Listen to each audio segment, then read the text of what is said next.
আওয়ামী লীগ কিন্তু একটা কোনো রাজনীতি না, আওয়ামী লীগ ছিল একটা ধর্ম। অর্থাৎ ধর্মের অবয়বে বঙ্গবন্ধুকে, শেখ মুজিবকে একটা নবী হিসেবে উপস্থাপন করার চেষ্টা করা হয়েছিল, যে সবসময় তাকে আনচ্যালেঞ্জ, তাকে কখনোই কোনোভাবে চ্যালেঞ্জ জানানো যাবে না, আওয়ামী লীগকে কখনো চ্যালেঞ্জ জানানো যাবে না। এই দীর্ঘ পরিক্রমায় ইতিহাসের একটা গুরুত্বপূর্ণ বা বাংলাদেশ যে পুনর্বীর, বাংলাদেশ যে নতুন ভাবে রিস্ট্রাকচার হচ্ছে, এই রিস্ট্রাকচারের যে অধ্যায়টি ছিল, এই অধ্যায়টি ছিল এই পুরো 5ই জুন থেকে শুরু করে আজকে পর্যন্ত।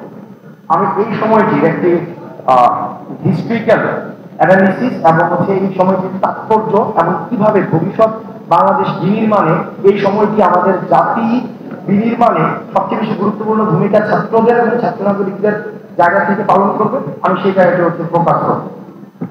দেখেন, 5 জুন যে হাইকোর্টের রায়টি দিয়েছে, এই 5 জুন হাইকোর্টের রায়টি খুবই সিগনিফিক্যান্ট একটি রায়। এই কারণে রায়টি সিগনিফিক্যান্ট, আমরা দেখেছি এই ফ্যাসিস্ট সরকার তার ক্ষমতা টিকিয়ে রাখার জন্য মূলত সে সবসময় ইনস্টিটিউশনগুলোকে ব্যবহার করেছে, সব কিছুতে ইনস্টিটিউশনগুলোকে ব্যবহার করেছে।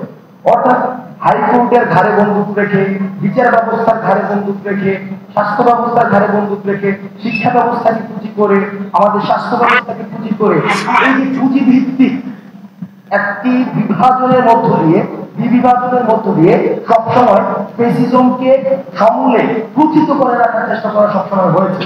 আমরা দেখি 5ই জুনের যখন হাইকোর্টের রায় হয়, সেখানে শিক্ষার্থীরা সেই রায়টিকে প্রত্যাখ্যান করে এবং আন্দোলনটি শুরু করে। এবং সেই আন্দোলনের শুরুর দিকে আমাদের যে গত 18 বছর ধরে চলে আসা যে টেকিং ব্লেমের একটি ব্যাপার ছিল, টেকিং ব্লেমের বিষয়টি যেমন যখনই কেউ কোন যৌক্তিক দাবিতে মাঠে আসতো, তখনই তাকে রাজনীতিক পরিচয়ের মধ্যে দিয়ে কালার করা হতো। সে বিএনপি রাজনীতি করে, জামাতের রাজনীতি করে, শিবিরের রাজনীতি করে, অন্য রাজনীতি করে। অর্থাৎ ব্যাপারটি এমন ছিল, শুধুমাত্র আওয়ামী রাজনীতি ছাড়া অন্য কোন রাজনীতি যদি কেউ করে, তাহলে তার কোন ধরনের যৌক্তিক দাবি জানানোর অধিকার তখন ছিল না, এবং সেটিকে আমরা জাতি হিসেবে মেনে নিয়েছিলাম। সেজন্য আমরা যখনই কোনো দাবি জানাতে যেতাম, আমরা সবসময় দাবিতে যতটা ফোকাস করতাম, তার থেকে বেশি ফোকাস করতাম যে আমরা অরাজনৈতিক, আমরা কোনো রাজনৈতিক সংশ্লিষ্টতা নেই, আমরা কোনো রাজনৈতিক সংশ্লিষ্টতা নেই, আমরা কোনো রাজনৈতিক দলের সাথে নেই।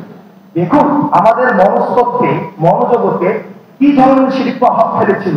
এই যে বিরাজনীতিকরণের যে প্রক্রিয়াটি ছিল, আমরা গণমাধ্যম থেকে শুরু করে রাষ্ট্রের সকল প্রতিষ্ঠান এই বিষয়টিকে তারা মেনে নিয়েছিল।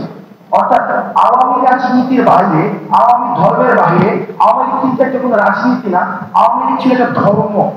অর্থাৎ ধর্মের অবয়বে বঙ্গবন্ধুকে, শেখ মুজিবকে একটা নবী হিসেবে উপস্থাপন করার চেষ্টা করা হয়েছিল, যে সবসময় তাকে আনচ্যালেঞ্জ, তাকে কখনোই কোনোভাবে চ্যালেঞ্জ জানানো যাবে না, আওয়ামী লীগকে কখনো চ্যালেঞ্জ জানানো যাবে না।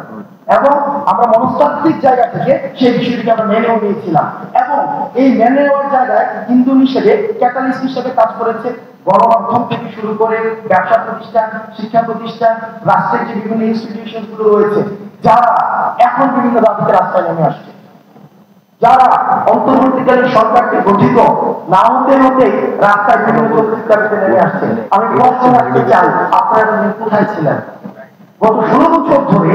আপনি কেন ক্ষমতাকে প্রশ্ন করতে পারেন? কেন ফেসিবাদকে প্রশ্ন করতে পারেন? কেন রাষ্ট্র, আপনি রাস্তায় দাঁড়াতে যখন আপনাকে বলতে হলো যে আপনি রাস্তায় আপনাকে বলতে হতো রাজনৈতিক দলের সাথে সংশ্লিষ্ট না, কেন রাজনৈতিক দলের সাথে সংশ্লিষ্ট হলে কেন দাবিকে জানাতে পারতো না? আমাদের এই জায়গায় প্রশ্ন রাখতে হবে, আমাদের চিন্তা জগতের প্রশ্ন আমাদের সবসময় রাখতে হবে। এই যে আমরা ক্ষমতাকে প্রশ্ন করা শিখি।